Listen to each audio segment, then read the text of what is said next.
ఇన్నావా క్యాన్సర్ బాగా ఇన్నావా? ఏమి ఇన్నావు? ఆయన క్వశ్చన్ గడ్డ వచ్చి పగిలి బాగుందని అన్నారు. ఇద్దరు క్యాన్సర్ బాగుంది వచ్చినారు. ఇప్పుడు నీ మూడో వాడిని క్యాన్సర్.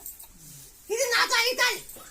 నాతో కాలు పని ఏం లేదు. నా శక్తి మించింది ఏం లేదు. నేను చెప్పిన చేయాలి. ఖచ్చితంగా చేస్తే బాగవుతుంది. రోజు నేను కూడా కష్టం తిన్నాను.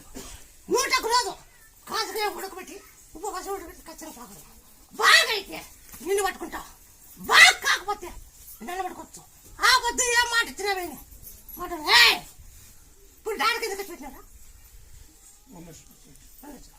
ముక్కో నేను జరిగినాక అనుకో గుడికి సంచి నీ పని అయినాక ఏందా మాకు ముందు కొనొద్దు. జరిగినా మాకు కూలి మళ్ళీ ఆ కూలి నేను చెప్తాను. ఇక్కడ వచ్చే వాళ్ళందరికీ అతను నీళ్ళు అంట అట్లా